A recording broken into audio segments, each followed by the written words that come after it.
ఇక్కడ నుంచి నీ దృష్టిలో వచ్చింది. ఇప్పుడే ఈ మంచోడు మధ్యాహ్నం ఏమయ్యాడు అంటే మన దృష్టిని బట్టి ఎదుటి వాటిలో మార్పు కనపడుతుంది. అప్పుడున్న మొగుడే ఇప్పుడు, అప్పుడున్న పెళ్ళామే ఇప్పుడు. మరి మార్పు ఎక్కడి నుంచి నీ దృష్టిలో వచ్చింది. అందుకే శంకరాచార్య చెబుతారు, సృష్టిలో భేదం లేదు మిత్రమా, నీ దృష్టిలో ఉంది భేదం అంతా. నీ దృష్టి మార్చుకుంటే ప్రపంచం అంతా బాగుంటుంది. సృష్టిలో భేదం లేదు, నీ దృష్టిలో ఉంది. నీకెవరి మీద నా కోపం రాగానే వాళ్ళు రాక్షసుల్లా కనపడుతున్నారు. మళ్ళీ ఆ కోపం తగ్గి ఏదో కారణంగా ప్రేమ ఏర్పడగానే వాళ్ళు దేవతల్లా కనపడుతున్నారు. ఇంతకీ వాళ్ళు దేవతల రాక్షసులు ఏమీ కాదు, వాళ్ళు మామూలు మనుషులు. మార్చుకోవలసింది నీ దృష్టిని. వారిని మారమని ఎందుకంటావు? వారిని మారడం ఏంటి? ఇక్కడ నువ్వు మార్చుకో నీ దృష్టిని.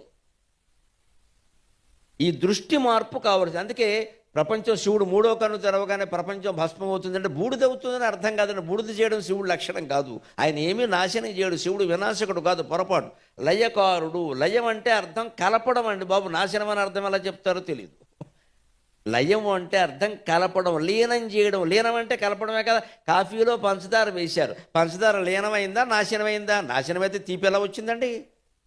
షుగర్లెస్ కాఫీ తాగాలంటే ఎంత కష్టం మామూలు వాడికి. వాళ్ళు తాగేస్తారు అలవాటు పడి. షుగర్లెస్ కాఫీ రాబోటు కూడా తాగలేడు కదా. చచ్చిపోతాం తాగలేక. మనకు షుగర్ లేదు, ఏం చేయమంటాం? తాగలేం కదా. అంటే పంచదార వేసిన కాఫీకి వేయని కాఫీకి తేడా ఉందా లేదా? ఇందుకే పంచదార వేసాక రుచి మారిందా లేదా? అంటే ఇప్పుడు పంచదార కాఫీలో నాశనమైందా లీనమైందా? లీనమైంది, నాశనం కాలేదండి. చూడు, సృష్టిని నాశనం చేయడమ్మా, లీనం చేస్తాడు. దేని నుంచి వచ్చిందో దాంట్లో కలిపేస్తాడు. తస్మాద్వాయ తస్మాదాకాశ సంభూత ఆకాశాద్వాయు వాయోరగ్ని అగ్నేరాపక అద్భ్య పృథివీ పృథివ్యామోషధయ ఓషధీభ్యో అన్నం అన్నాత్ పురుష సవాయేష పురుషో అన్నరసమయక ఇత్యుపనిషతు అని వేదం ఈ సృష్టిని వర్ణించింది. ఒక పరాత్పరమైన పరమాత్మ రూపమైన పదార్థం నుంచి ఈ సృష్టి ఆవిర్భవించింది. మొట్టమొదటి ఆకాశం పుట్టింది. ఆకాశం నుంచి వాయువు, వాయువు నుంచి అగ్ని, అగ్ని నుంచి నీరు, నీటి నుంచి భూమి, భూమి నుంచి రకరకాల మొక్కలు, మొక్కల నుంచి ఆహారం, ఆహారం నుంచి మనిషి లేదా ఇతర జీవులు పుట్టారు. అంచేత ఈ పురుషుడు అన్నరసమయగా, ఈ శరీరం అంటే అన్నమయ కోశం, ఇంకేం లేదు బో అని చెప్పి. ఇప్పుడు శివుడు ఏం చేస్తాడు? ఈ అన్నాన్ని మొక్కల్లో, మొక్కలని భూమిలో, భూమిని నీటిలో, నీటితో కలిపి మొత్తాన్ని అగ్నిలో, ఈ అన్నిటినీ కలిపి వాయువులో, వాయువుని కలిపి ఆకాశంలో, ఆకాశాన్ని కలిపి తనదైన మూలమైన తేజస్సులో లీనం చేస్తాడమ్మా. శివుడు నాశనం చెయ్యడు. శివుడు నాశనం చేయడు. ఇది బాగా అర్థం కావాలంటే ఒక చిన్న ఉదాహరణ చెబుతాను. మహిళలకు బాగా అర్థమవుతుంది, మహిళలను చూస్తే మనకు కూడా అర్థమవుతుంది. ఇప్పుడు కొంచెం అర్థం అవ్వడం కష్టం. పూర్వం బాగా పొడుగు జడలు, బాగా ఎక్కువ జుట్టు ఉండే రోజుల్లో ఈ మాట బాగా అర్థమవుతుంది. పెద్దవాళ్ళు ఉన్నారుగా, వాళ్ళకి తెలుస్తుంది. వంట చేసేటప్పుడు మహిళల్ని, పూర్వకాలం మహిళల్ని గమనించి, ఇప్పుడు ఎవరో వంట చేయట్లేదుగా. లింగాల్లో చేస్తున్నారమ్మా. హైదరాబాదులో ఎవరు చేయట్లేదమ్మా. ఇప్పుడు దంపతులు కాపరాలు చేయట్లా. కాపరాలు చేసే దంపతులు స్విగ్గీ, జొమాటో. మామూలు మనుషులు ఎవరు కాపరాలు చేయట్లా. అసలు వంట ఉండేవాళ్ళు లేరు. ఇప్పుడు అర్ధాంగి అంటే వంట అన్నం పెట్టేవాళ్ళు కాదు, ఆర్డర్ పెట్టేవాళ్ళు. ఆర్డర్ పెడతారంతే. మంచిది. ఇప్పుడు అర్థం కాదు కానీ కొంచెం పూర్వం పెద్దవాళ్ళు ఉన్నారు కదా, 60 దాటిన వాళ్ళు, నా వయసు వాళ్ళు, వాళ్ళని చూడండి. పొడుగ్గా జుట్టు ఉంటుంది. వంట చేసేటప్పుడు ఈ జుట్టు అడ్డం వస్తుంది. ఏం చేస్తారు తెలుసా వాళ్ళు?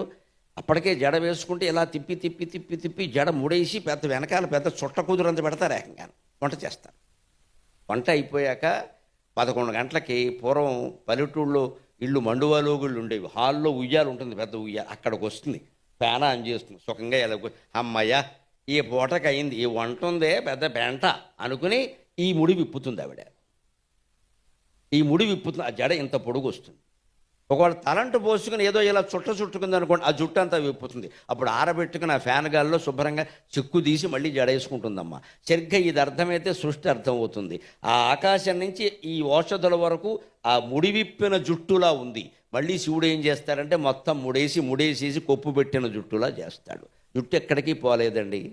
ఇది వరకు ఒకప్పుడు విరబోసుకున్నట్టుంది, ఒకప్పుడు జడలా ఉంది, ఒకప్పుడు కొప్పులా ఉంది. జుట్టు ఏమైనా తేడా వచ్చిందా? ఏమీ తేడా రాల. అంటే సృష్టిలో కూడా ఏమీ తేడా రాదు. ఆయన కలపడం, విడదీయడం, విస్తృతి చేయడం, సంక్షిప్తం చేయడం తేడా. ఇది శివుడు చేసే పని. ఆయన లయకారుడు అనండి. నాశనకర్త అంటే కుదరదండి. తెలిసిన వాడు ఎవడో ఒప్పుకోడు. ఆయన నాశనం చేయడు దేన్ని. మన జీవితాలు కూడా శివుడు చేతిలో పెడితే భద్రంగా ఉంటాయి. అది ముక్తి. మనం అదే కోరుకోవాలి. అన్నీ కలిపే తండ్రి, అన్నీ కలిపి హాయిగా ముడేసుకుంటే బరువు లేదు ఇక్కడ. జుట్టు విరబోసుకుంటే బోళ్ళు చికాకు, వాళ్ళకి చికాకు, మనకి చికాకు ఇక్కడ.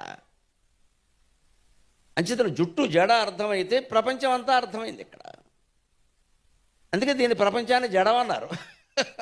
వేదాంత శాస్త్రం ప్రకారం ప్రపంచాన్ని జడం అన్నారు, శివుణ్ణి చైతన్యం అన్నారు. జడం ఎందుకంటే జడ